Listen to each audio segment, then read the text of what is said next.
mu a addinin mu ya zama iya maganan mu.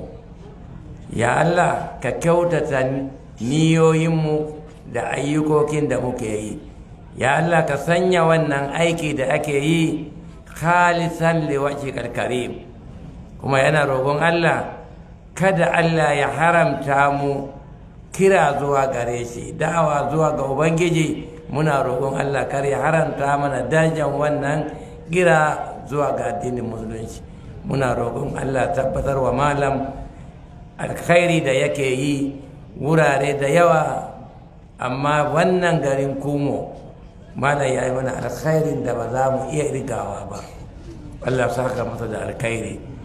Bayan wannan yan uwa da muka haɗu a wannan fili da kuma kuna zuwa kullum ku saurari tafsirin malam, ba wai sauraron ake, idan ka saurara ka yi aiki da shi, idan ka saurara aka faɗa ka yi aiki da shi. Ku dubi tausayin halittar ɗan adam, ku dubi ikon Ubangiji da ya halicci ɗan adam, sannan ɗan adam ya manta Allah da ya halicce shi ya kama wani surutu. Muna so mu ɗauki wannan dama, kada mu yadda mu sake wannan rayuwa. Kamar yadda na fara magana a masallaci, ƙur'anin nan shine rayuwarmu, shine manuwal ɗin na rayuwarmu gaba ɗaya, amma mun ajiye shi a baya.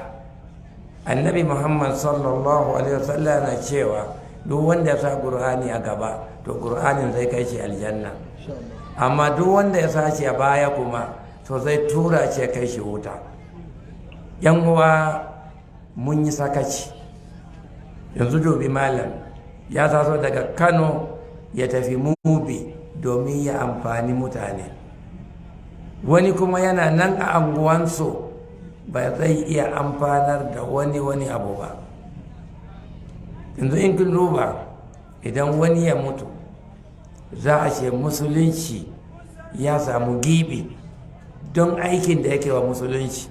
Wani kuma idan ya mutu sai ce musulunci bai asara ba, saboda mai amfaninsa a musulunci. Kuma Allah yakan sa wasu malamai ya sa musu himma, ya sa musu ƙoƙari domin su kubutar da wasu mutane. Kullum malam idan ya zo nan, addu'ar da nake masa Allah saka masa da alkhairi, ba ma a wannan, da safe zai je masallatai ya yi wa'azi, da yamma zai je angoyi, wasu lokaci zai je Tula, zai je ina, ba zai zauna ya futa ba. Don me? Wa yake biyansa? Sai Allah. In don wani zai bashi wani, ba zai bar Kano ya zo nan ba. Allah ne yake biyansa da kyakkyawar niyyarsa. To kuma kada ake mana wa'azi, malam yana mana dashe mai kyau.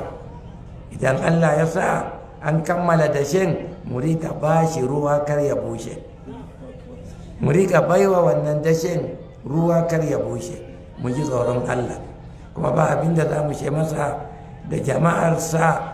Muna fata kamar yadda ya fara lafiya, Allah ya sa a gama lafiya.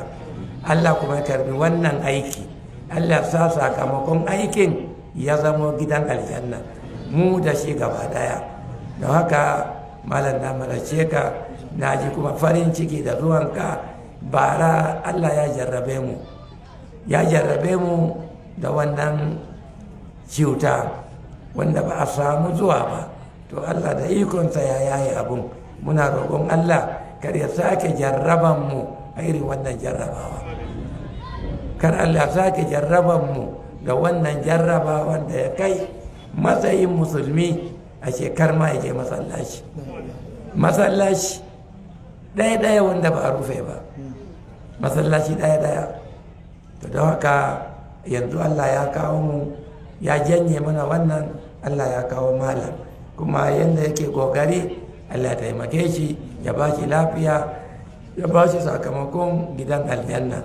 Da sauran waɗanda suke zuwa su watsa wannan karatu, kullum muna tare da karatun malam, ba ma tare da shi jiki da jiki, amma a TV muna tare da karatunsa kullum, muna gani, muna sauraro.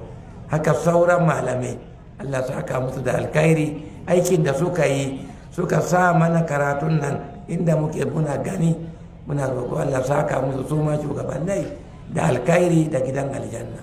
Allah ya wa ƙasar mu albarka, Allah ya kare mu jarrabobin da suke a ƙasar nan, muna roƙon Allah ya kare su ya tsaye da su haka.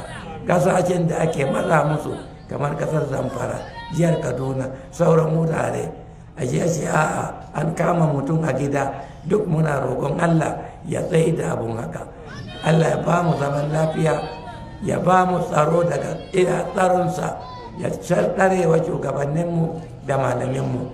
Kuma kamar yadda state ɗinmu nan gwamna ya tsaya ya jajirce ya yi shugaba, shi ma muna masa addu'a. Sarkin Billiri yau an buɗe masallaci da shi ya yi addu'a, sarkin garin Billiri. Daga muna wa gwamna jajirce wanda ya yi, Allah saka miji da alkhairi, kuma Allah tabbatar da wannan sarki ya kare shi, ya ba shi ikon taimakawa mutanensa. Don haka zan ɗaya a nan, abubuwan ya yi yawa, la tu'addu wa la tusa. aqulu qawli hadha wa astaghfirullah li wa lakum. Assalamu alaikum wa rahmatullahi ta'ala wa barakatuh. Assalamu wa rahmatullahi wa barakatuh. Malam muna godiya kwarai, Allah ya saka maka da alkhairi, Allah ya biya ka da gidan aljanna, kuma muna fatan Allah ubangiji ya ƙara maka lafiya, ya ƙara maka nisan kwana, ya sanya maka albarka cikin iyalinka da duk abin da ka bari, kuma ya daɗa haɓaka iliminka, ya sa mu ci gaba da amfanuwa da kai. Ina aron bakin yan uwa almajiran wannan makaranta duka muna maka godiya akan wannan ziyara da ka kawo mana. Kai ne mutum na farko da ka kawo mana ziyara wannan majalisi. Muna fatan Allah ya maka dukkan sakayya da dukkan alkhairi, kuma muna shaida maka muna ƙaunarka saboda Allah ya sa mu cika da imani, Allah ya sa mu gama da duniya. اللهم اعز الاسلام والمسلمين واذل الشرك والمشركين ودمر اعداء الدين وانصر عبادك الموحدين واحمي حوزه الدين يا رب العالمين. ربنا عليك توكلنا واليك انبنا واليك المصير. ربنا لا تجعلنا فتنه للقوم الظالمين ونجنا برحمتك من القوم الكافرين. سبحان ربك رب العزه عما يصفون وسلام على المرسلين والحمد لله رب العالمين. السلام عليكم ورحمه الله.